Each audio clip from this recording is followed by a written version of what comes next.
I would be all for the return of Kristen Ritter as Jessica Yeah. Jones in the official MCU timeline.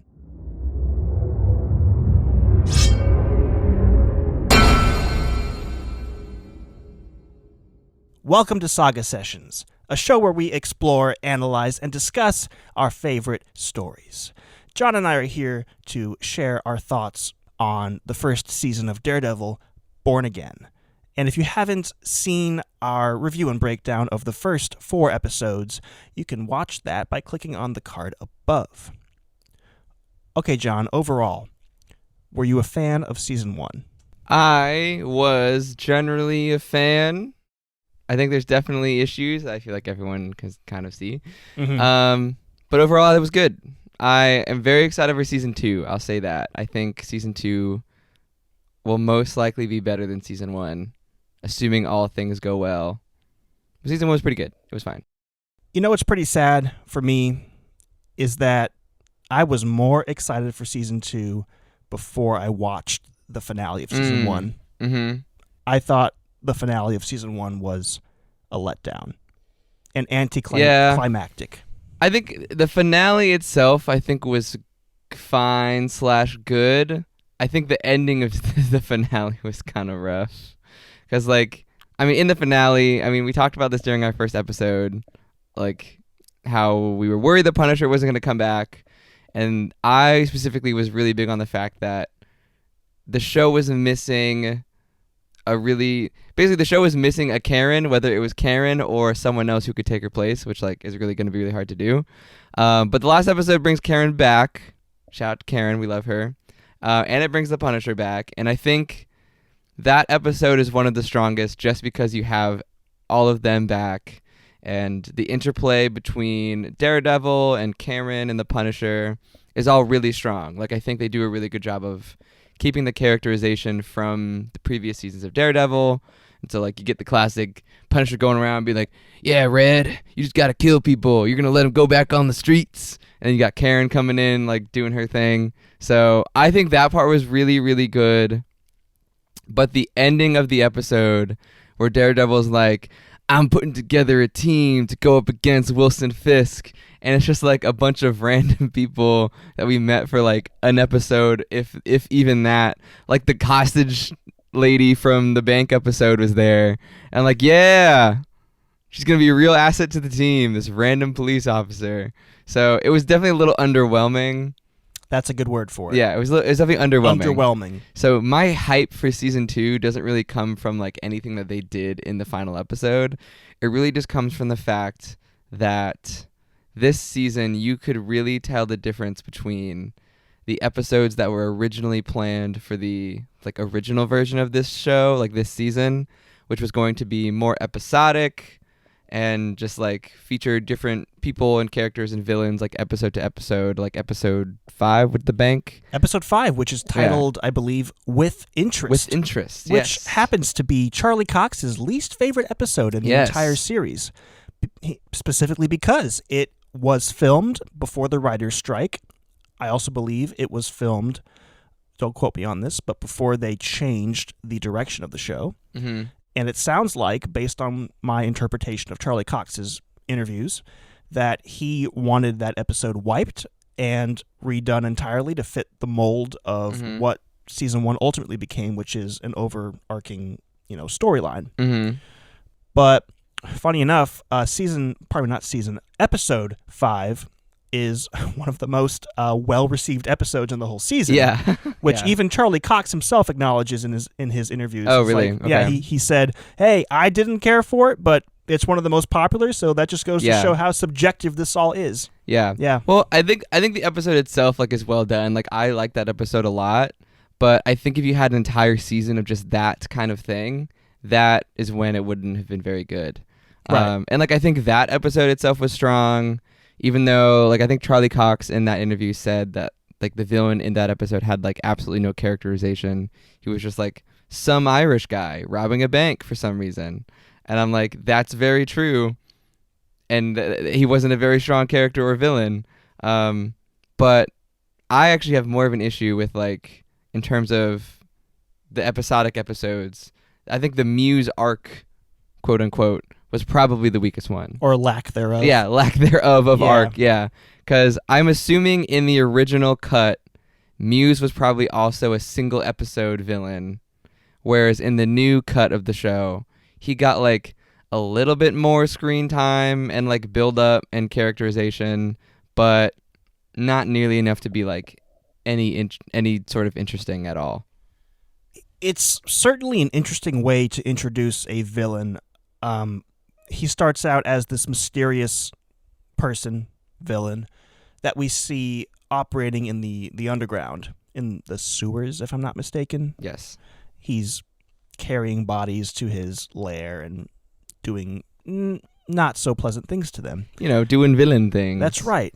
And we meet him outside of this world that he is operating in, and he is a patient, I think, or a fan, pardon me. He's a fan. A fan / eventual patient. Eventual patient of Daredevil's girlfriend, Heather. Yes. And I guess he becomes infatuated with Heather to a certain extent. He becomes very interested in her, certainly. And Heather, so in the first recording that John and I did of Daredevil, Born Again, Season 1, I expressed the fact that I liked the character of Heather, and I thought that she would have a bigger part to play. You were a Heather supporter. I was a Heather supporter from the not. beginning. And it turns out she did have, in several different storylines, a bigger part to play. And in the case of Muse, she was, I don't want to use the word catalyst, because I don't know if that's the right word to use. It is. But she was what connected Daredevil to Muse, because he had to come in and save her when Muse revealed himself to be, the villain. And yeah, so she had a part to play in the Muse storyline. She ultimately killed Muse. True. Right? So I think Heather grew as a character throughout the series, or the season. Now she's like a part of Wilson Fisk's team. Yes, in the finale, she was given the role of like head of mental health in New York City or something like that. Head of mental health is crazy. I do have a Wilson comment. Fisk, big fan of mental health. He's going to really be keeping an eye on that. You deserve a mental health day today. Take it off. I think that you deserve to have a mental health day. Mental health day. Vanessa. Very Wilson Fisk coded of him. Very concerned and supportive of the mental health of people. Now we can talk about overall our thoughts on Wilson Fisk in this season. Vincent D'Onofrio just didn't miss a beat. Same thing with Charlie Cox. Those two guys did not miss any beats in returning to play their characters. They stayed locked in over their time period of not being in the characters, apparently. Right. Fisk is as violent and aggressive and intimidating as ever, especially in the scene where he kills Commissioner Gallo. Yeah, that was one of the most bloody, gory scenes. Yeah. Definitely in Daredevil Born Again, and maybe even in the entirety of the original Daredevil show. Maybe. I don't know. I think in the original series you have a lot of things like similar, but some pretty bloody moments, like Wilson Fisk smashing that dude's head in with a door. But you didn't see it. I guess you didn't see it. I mean, you also have you didn't see the head. The one that always comes up to my brain is the dude just smashing his own head on a spike to just kill himself. That's fair. I forgot about that. I think that one is that one's pretty bad. My only issue with this one in this show was that it felt kind of out of place. It felt like at some during the advertising previews, whatever, for the show, people were saying "Ooh, yeah, it's gonna be just as bloody, if not bloodier, than the original." And we don't really see that throughout the entire show, until this moment in specific, which makes sense because this is one of the episodes that was completely redone for the new version of the show. But it seems like they were we're checking the boxes. We had a one take fight scene in the first episode. We had a Daredevil fighting in the hallway, but we don't have a really gruesome scene yet. So we're gonna have Kingpin crush this dude's head in, and we're gonna make it all practical, and it's gonna be really bloody and intense. And there's not gonna be a whole lot of reason why he's I guess trying to be intimidating. But it was a little out of place for me just because we don't really see anything else like it before or after. It very much felt like they were just checking a box. Yeah. In the finale episode at that. Exactly. Yeah, exactly. Like, oh, we got to do it. We said it was going to be bloody, so exactly. Here we go. Here's your bloody. So now if anyone tries to make the critique that someone's like, oh, it wasn't as graphic or as like intense as the original, now someone can point to that scene specifically and be like, actually, didn't you see that scene where he crushes his head in with his fists? That was pretty intense. Absolutely. So it was good. It was fine, but I didn't like love it, and it did feel like a little bit out of place. Well, what was the climax of the finale? There's technically a lot. I mean, I think Daredevil and Punisher fighting was really cool. And then Punisher also fighting again by himself and getting like stuck in a cage. I don't know, there's a few. But that was early on in the episode. I guess that was early on. Like what was the climax? And I know I'm kind of jumping around here. Yeah. From like thought to thought, but the finale just kind of bothers me, if I'm being quite honest. It doesn't leave me excited for more. I think I'm excited because by far the episodes in this series that were like better were the ones that were more so involved with like the current writing staff and like crew. So like I believe it basically breaks down where like the last 2 episodes were all or if not entirely, like mostly if not entirely done by the new team who were making like the more overarching storyline. Right. And then you have like episode 5, which was like completely the old show. I think episode 1 is also entirely the new show. Basically, however it breaks down, I think a lot of the new stuff is a lot stronger than what the old show was going to be. And I think this season was really shackled to the fact that it had to both it's a new show with the new showrunners while also incorporating the old show stuff at the same time and like making it fit into like their new vision. So there was a lot going on, and you could really feel the like tug of war between the two visions going on, because you're like, oh, I'm really invested in this like plot line, and then Muse shows up for some reason and like isn't really developed. It doesn't really have anything to do with anything, and then he's just like dead in like one episode, and then we just kind of move on. And then he's in a bank that gets robbed, and we just kind of move on.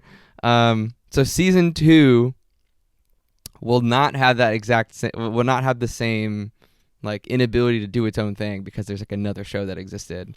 So season 2 will, in theory, hopefully, be entirely the vision of the current showrunners and the current staff. So I think that is the thing I'm excited about. So again, I'm not excited for the next season because of anything this show did necessarily, other than like show that the current showrunners are competent, because like I think a lot of what they did is good. It's not like amazing, but it is good. Okay. Yeah. So I'm excited to see what they are able to do with an entire season just for them. Do you think we're going to be getting the Defenders? I don't know. A return of the Defenders. Because the only person we got was the Punisher, who isn't even a Defender. So we didn't really get any other mentions to any of the other ones. Disney has said they are looking into bringing back the Defenders. Jessica Jones, Luke Cage, Iron Fist. I wouldn't hate it. I love Luke Cage and Jessica Jones. I could take or leave Iron Fist personally. Don't love Danny Rand. Sorry for any of the Danny Rand stans out there, if you exist. Leave a comment if you're a Danny Rand stan. I would love to know if you exist. I have a hot take real quick. Sorry what's your hot take? Go ahead. Just because we brought up the Defenders, Jessica Jones season 1 might be better than Daredevil season 1. Yeah, I would say that. I would agree. I don't even think that's a hot take. I think that's just like very not true, but like that's a very valid opinion to have, because I love that season. I would be all for the return of Kristen Ritter as Jessica Jones in the official MCU timeline. Yeah, and I think like the end of season 1 of this show, they did the whole like we're putting a team together, but there's like no one on it that we care about really. So like I think if we can get some more characters in there that we care about, that could be great. Like any of the Defenders, right? Which I can't remember was quote the potentially new White Tiger, Hector Ayala's niece. Was she in the final shot of the new team?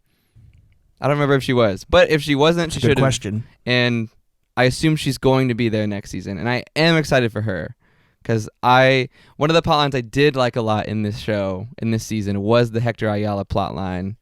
I think that was really well done. Mm-hmm. So I'm excited to see where she goes, because according to the comics, and pretty sure that's where they're going with her character anyways, she will be the new White Tiger. And so I think she could be a really good addition to the characters next season. Overall, I'm not really excited for any of the other characters to come back. Not even Officer Cherry? Oh, Officer Cherry, of course. Everyone's favorite character who did so much this season. Officer Cherry. Who they gaslit us into believing he was in the original show. Who was there show. the whole time. Yeah. Yeah. Because that was the other thing I wanted to talk about in terms of this season. I don't really know whose fault it is that these characters aren't very good, because I assume a lot of them were in the original cut or the original show. So they just might have had to put them in this season and just didn't have a lot to work with, in which case I guess you got my sympathies, but none of the characters are really good. And especially now that we have the full season to look at, I think when we did our last episode, you were kind of a Heather defender. I didn't really like her that much. But in terms of all the other characters, we were like, they're not really doing anything for us right now, but there's still more than half of the show to go technically. Mm-hmm. So we'll see where it goes. The show's over. I don't care about any of them. You got what's the Sopranos guy? You know what I'm talking about? Yes, the son of George Gandolfini. Yeah, Mr. Young Gandolfini Daniel Blake. Jr. Yeah, Daniel Blake, his character. Yeah. I don't care about you. I'm sorry. You were great in Warfare. Same actor was in there. You did a great job. Don't care about your character in the show. Played by James Gandolfini? James Gandolfini, yes. I don't really know where they're going with him. Not super excited to see you continue. Heather, are you excited for Heather to come back next season? I wouldn't say I'm excited, but I mean, we already touched on this, but she did have a part to play in the rest of the season. She did. I don't know if it was a strong part. No, I wouldn't say it was strong, but she did get caught up in some of the Fisk storyline. We already spoke about how she got caught up in the Muse storyline. She is now on Fisk's team for mental health. Yeah, you got Kristen, who's the new partner for Charlie Cox, Daredevil. Kirsten, actually. Oh, Kirsten. Kirsten McDuffie. Kirsten. I don't care about you either. I don't really know if you're coming back. I assume you probably are, but I don't really care. Right. BB Urich, I know you wanted to talk about her, about why were you here? What was the point of BB Urich and her news videos? She went the entire season, and we only bring up her uncle and the fact that Wilson Fisk killed him or was involved with his murder. Yes. At the very, very end. And so maybe that becomes a bigger plot point in the next season and she becomes more of an interesting character. I don't know. All I know is they did not do a good job of introducing and continuing to characterize any of the new characters to the point that I care about them. The only characters I was really excited about in the show were the ones who were already there. Vanessa, you're still cool. Wilson Fisk is still obviously amazing. When Karen came back, that's huge. Punisher being back is huge. So I'm more excited to see them in season 2 than I am about any of the other characters. Well, since you bring up Vanessa, we should probably talk about the reveal. Oh yeah, that she was behind Foggy's murder. Murder in quotation marks. He's not dead. I'm coping about it still. That's another thing we can talk about before we close out this discussion is Foggy actually dead? I think he is, but so we are given a flashback, I think, of Vanessa. Sorry, I have to every time. By default I have to do that.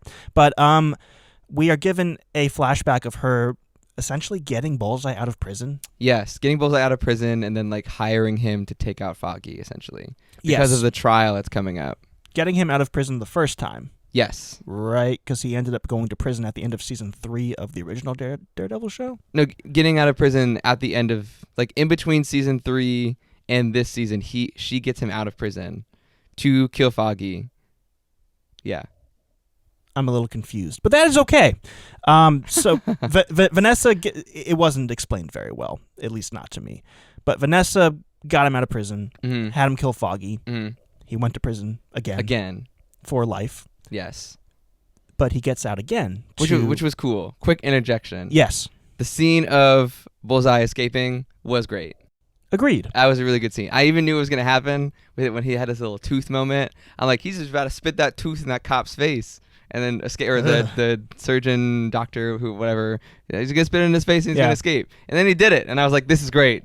10 out of 10. I love Bullseye. Nice. I wish he was a bigger part of... He was not in the finale, really. Which I was No, not really. Yeah. And disappointed at. I'm like, what is he doing? Is he going to be Team Daredevil or Team Wilson Fisk? Is he on his own team? I don't know. Excited to see, but he was one of the missing pieces of the finale, I think. So, end of interjection. At the gala, when Bullseye is on the balcony, whatever, why did Daredevil save Wilson him? Fisk's life? Technically in the show, we don't know, because even him in the show was like, I'm not sure why I did that. It was just a reflex. I think in character, he probably didn't want him to die yet because he still needed answers about Foggy and everything. Okay. He also I think deep down he's still in his like little like no kill mode. It's like I don't think he wanted him to die because he doesn't want people to get killed. Because like we even see later in the Punisher fight that he's like still trying to prevent Frank from killing people. Yes. So I think that's an element of it. I think there's the element of the Foggy. So that's probably the two biggest things. But I think there's a lot of arguments you can make to West of why he did it, other than just like his own argument of I don't know, it just happened. Which I guess could have been handled better. But I guess maybe we'll examine it more in season 2. I don't know. Well, I'm glad they brought Bullseye back for the end of the season. Me too. I just wish they brought him back more. I agree. I feel like they could have had a longer story arc with him. Yeah, they just gotta have him show up, shoot people, and then leave. Yeah. He's like, bye. But it brings intrigue to the Vanessa storyline. It does, which I think was good. I like that twist. I like that whole twist with Vanessa and she was the one hiring him. I like that whole little dance sequence where he comes in and is like, oh, let me step in. And he's like just talking to Vanessa and like very threateningly. So I liked all of that. I'm excited to see where that goes. I mean, overall, I think Wilson and Vanessa's storyline this season was pretty good. I think in the end, those therapy scenes ended up being completely useless because I feel like we didn't really get anything out of them. Interesting. The scene with Adam was good. Like, I like that whole bit where like she just ends up shooting him. Yeah. So Fisk gave her a choice to kill him or let him live. But I don't remember exactly what the alternative. It's basically like kill him and like we'll be together and like or like let him live and like gotcha. It's over, okay, kind of thing. Adam certainly got the short end of the stick in this season. Poor guy. Jeez. But in terms of the twist, this twist for some reason gives me more hope that Foggy may not be dead. That's all I'll say. I don't see how they would pull that off. Spoiler alert for the comics, or potentially for the show. In the comics, there's a similar plot as to what is going on right now, and Foggy, as it eventually turned out, didn't die. He was just under witness protection and wasn't dead. So we could be doing the same thing here, and I kind of hope we are, but we'll see. I have no idea how they're going to pull that off. Me neither, but we'll see. Yeah.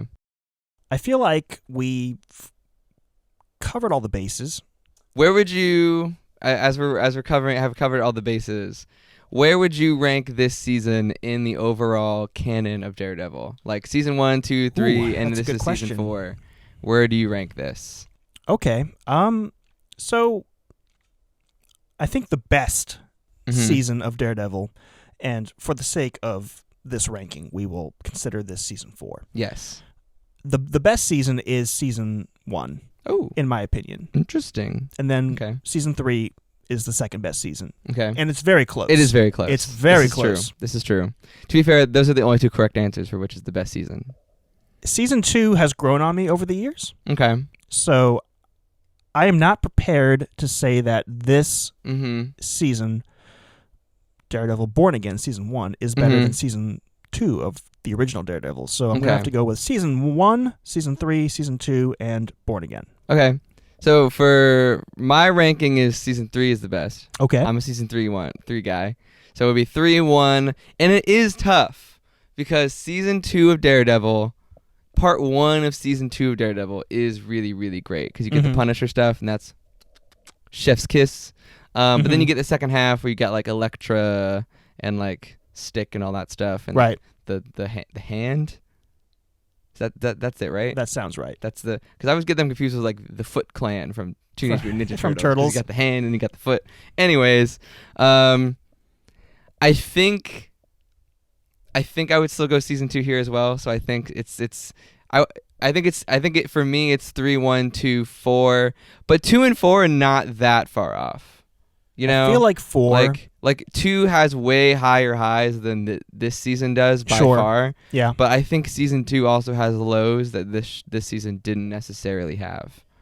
I feel like what holds for Born Again back from greatness, surpassing a season of the original, which would be season 2, is the fact that you can tell it's a bit disjointed. Yes. You can tell that they redid a bunch of stuff in the middle of production, and it lacks, in my opinion, a satisfying finale. True. And for me, it lacks satisfying characters.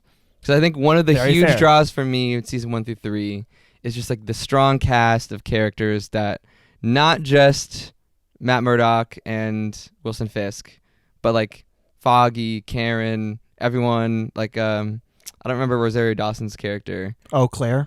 Yeah, Claire. Yeah. You have a very strong cast of characters from season to season, even in season 1. Yeah. And this series was just not able to have that exact same magic happen. So they killed off the most interesting character. Yeah, they killed off the most interesting characters. Ayala. And they yes, I thought you were talking about I think you were talking about Foggy and then Karen, who they got rid of. And Foggy. But also yes, the most interesting characters they had, they killed off. She left in Karen's case, or they killed off again in Hector Ayala's case, because I think he was a really strong character. I agree. And they didn't replace them with anyone interesting, or at least as interesting as them. Maybe they'll build up on them in season 2, but that doesn't prevent them from being bad characters in season 1. I thought Muse was an interesting character, but Muse was interesting. Didn't stick around long enough. However, I think it was funny when they were describing Muse's backstory. He's just a dude who's like really good at taekwondo. And you're like, there's no way this dude's gonna beat Daredevil if he's just really good at taekwondo. I'm like, come on. Yeah. You guys could hype him up a little bit more than that. Certainly. Sure. Yeah. So I think his character had a lot of potential, but they did not use it at all. Right. Okay, so we've done our ranking of the seasons. Now, for the traditional ranking that we do here on Saga Sessions, time to give the season overall a score of 0 to 10. And I am prepared to give it a 6 out of 10. Ooh, a 6 out of 10. I am definitely torn between a 6 and a 7. If I had to choose, I would probably choose 6. But if I'm allowed to give a decimal, I'd probably say 6.5. Okay, we can do a decimal. We can do a decimal. Why not? Do we decimal? What's interesting to me is based on the state of the MCU and the quality of the Disney Plus productions. I did not expect Daredevil Born Again Season 1 to be anything higher than a 5. Really? Yeah. Interesting. So I would say a 6 is a victory. It was above your expectations. It was. For me, I had hyped it up a little bit more in my brain. So it was definitely below expectations for me, because I was picturing it. I was hoping it was going to be at least a solid 7, potentially, optimistically an 8, realistically a solid 7. And I think it just hit a little bit below that for me. So it was definitely still disappointing, but not hugely. Yeah. Understood. So what my ending question in our remaining time, what are you most excited about for season 2? I am most excited about the possibility of, first of all, Karen having a bigger part to play. Yes. Which I hope is the case. We've seen those set photos. That's right. I've seen you in that red wig. That's right. But what I am most excited for is perhaps a tease. I don't expect there to be like a full, I don't expect there to be like a full reveal of this, but I hope for a tease of the return of the Defenders. Okay. Yeah, I think similarly, I'm really excited for Karen. I'm really excited for the Punisher because I know he's getting his own spin-off, like standalone like special. a TV special. Yeah. He's getting his own special, which I'm excited about. I assume he's going to be in season 2, and I'm excited for that as well. And like I said before, I'm really excited for where I think the story could be going / could go. Right. Especially with a full season for these writers to not be tied down by another show. Yeah. So yeah, I'm overall excited for season 2. Like maybe I'm too excited, but I'm like in my mind this season was like a 6.5 to 6, with having been tied down by other things, which means season 2 could possibly be an 8 or 9 out of 10. Ooh, we shall see. That's my hopes. Will my hopes be shattered? There's probably a strong chance, but hopefully not, and we'll see.